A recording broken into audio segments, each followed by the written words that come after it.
Xin chào, lại là Hà đây. Lần này, Hà sẽ cùng các bạn đến với một bộ phim tình cảm nhẹ nhàng, sâu lắng. Tựa phim, Thư tình chiến trận. Cầu mong cho mấy anh lớn Nga, Trung, Mỹ chỉ sấm chớp hù nhau chút thôi, đừng mưa rơi, đạn lạc.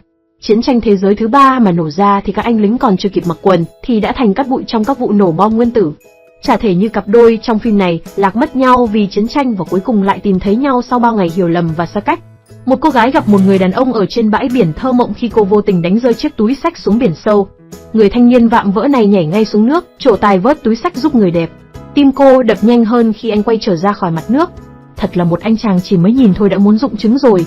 Nhìn vào đám cơ bụng trước mặt, cô gái không thể rời mắt khỏi anh chàng vừa giúp đỡ mình. Đúng thật, gái đẹp hay gái xấu gì cũng đều có tật mê trai. Cô gái mời người đàn ông dự tiệc cùng bạn bè nhưng anh ta xua tay từ chối. Có lẽ vì quá căng thẳng nên cuối cùng anh ấy đã đi nhầm đường. Khi anh quay lại, cô gái lại lần nữa mời anh đi cùng nhóm của mình. Tôi là Savannah, cô gái nhìn anh say đắm. Thực ra thì John đã để ý đến Savannah trong đám đông từ trước khi có cơ hội được giúp đỡ nàng.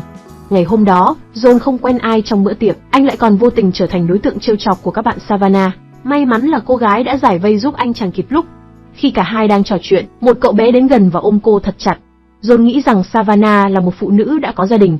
Anh đang làm gì với một cô gái đã có gia đình thế này? John bối rối. Khi những người hàng xóm đưa cậu bé rời đi, John biết mình đã hiểu lầm cô gái. Savannah là một sinh viên đại học. Cặp đôi có vẻ thích nhau, họ có thể nói chuyện với nhau hàng tiếng đồng hồ mà không biết mệt mỏi. Thì ra, John là một người lính, anh phải trở lại quân đội sau 2 tuần nữa. Có lẽ số phận đã trêu đùa họ, thần tình yêu đã tạo cơ hội cho hai người gặp gỡ, rồi sau đó buộc họ rời xa nhau. John lo lắng không biết liệu họ có cơ hội gặp lại nhau không đến mức vô tình dẫm phải ngọn lửa. Anh ta lúc này trông giống như một cậu thiếu niên khờ khạo. Savannah mỉm cười và gật đầu, và cả hai đồng ý gặp lại nhau vào ngày hôm sau. John cùng Savannah đi đến một nhà hàng thức ăn nhanh thay vì nhà hàng cao cấp mà John đề nghị. Cặp đôi ngày càng hiểu nhau hơn khi họ nói chuyện. Khi Savannah phát hiện ra rằng John đã sống bên cạnh cha mình từ khi anh ấy còn là một đứa trẻ, cô ấy đã đề nghị đến thăm bố John. John đưa cô về nhà dù không muốn. Anh lo lắng người cha mắc chứng tự kỷ của mình có thể làm bạn gái mới phiền lòng.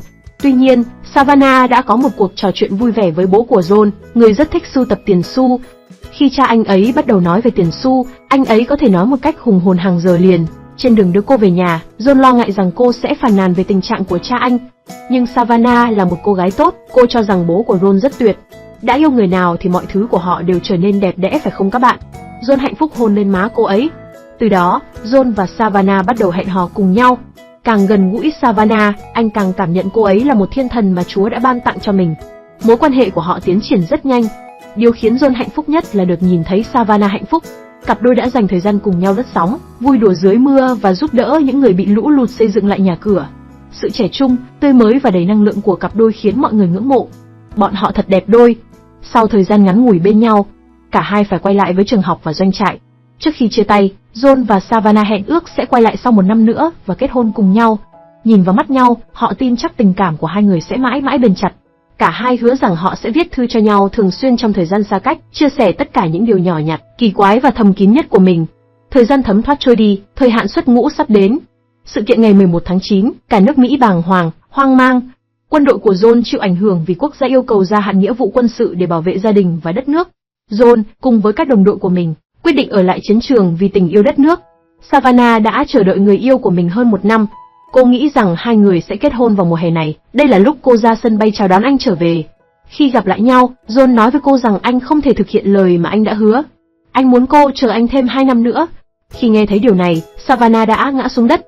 John quỳ xuống và xin cô tha thứ, còn cô thì ngồi trên băng ghế sân bay mặc kệ bạn trai của mình.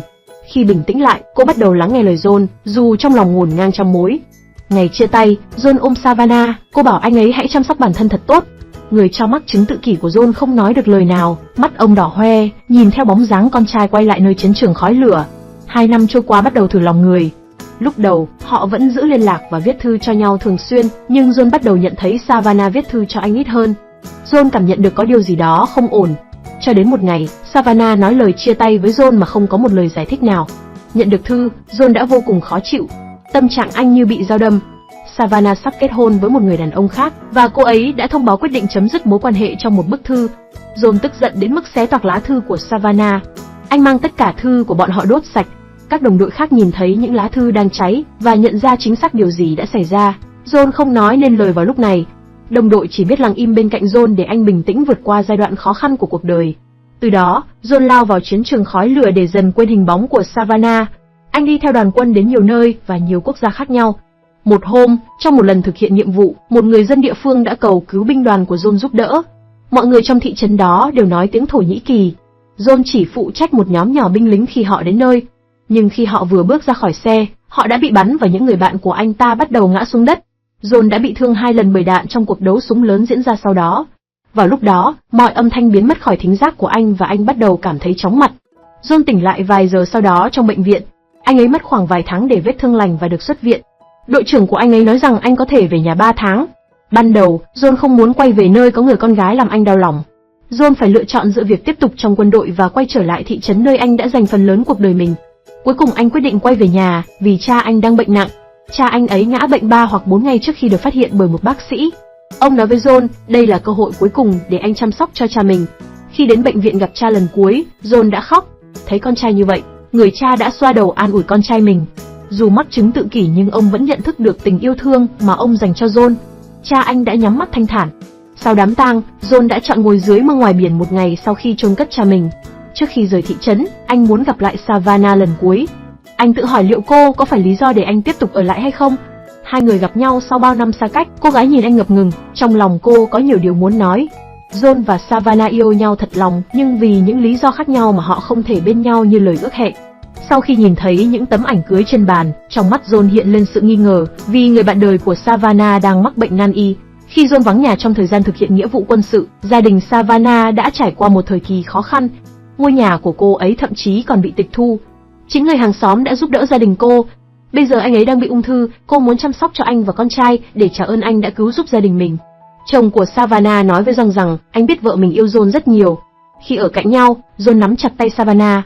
Anh vẫn muốn biết tại sao cô không gọi điện hay giải thích cho anh sớm hơn. Những tình cảm mà Savannah chôn chặt trong lòng, nay lại bùng lên thành một ngọn lửa lớn. Cô lấy ra những lá thư của cả hai khi họ đang hẹn hò. Họ vô tình làm ướt áo nhau. Khi Savannah đang thay đồ, John và Savannah chạm mắt nhau, bầu không khí ngay lập tức bùng cháy. Nhưng John đã kịp tỉnh táo rời đi trước khi cả hai kịp làm điều gì đó sai trái. Anh nói lời tạm biệt với Savannah và trở về nhà một mình. Vài ngày sau, John cất tất cả số tiền mà cha anh gom góp được vào ô tô của mình và giấu tên gửi cho Savannah trước khi quay lại chiến trường. Số tiền này có thể giúp đỡ chữa bệnh cho chồng của cô ấy. Có lẽ yêu ai đó không nhất thiết phải có được nhau bằng mọi giá. Một năm sau, John hoàn thành nghĩa vụ quân sự và trở về thành phố nơi anh sống. Lúc này, dù đã tận tâm cứu chữa nhưng chồng của Savannah đã mất. Cặp tình nhân quay lại và tiếp tục mối nhân duyên còn dang dở của mình. Phim nói về tình yêu, nhưng để ý kỹ bạn sẽ thấy tình yêu thầm lặng giữa nam chính và bố của mình. Dù người cha mắc bệnh tự kỷ nhưng bản năng yêu thương con vẫn luôn ở trong tâm. Trước khi chết, ông đã chủ động ôm lấy con mình, ông luôn yêu thương và bao dung đối với John, dù anh không ở bên chăm sóc ông khoảng thời gian cuối đời. Nếu thấy phim hay, cả nhà hãy like và đăng ký cho kênh của Hà nha. Chỉ mất ít phút của các bạn nhưng điều này là cực kỳ có ý nghĩa với Hà. Cảm ơn cả nhà và mến chào tạm biệt.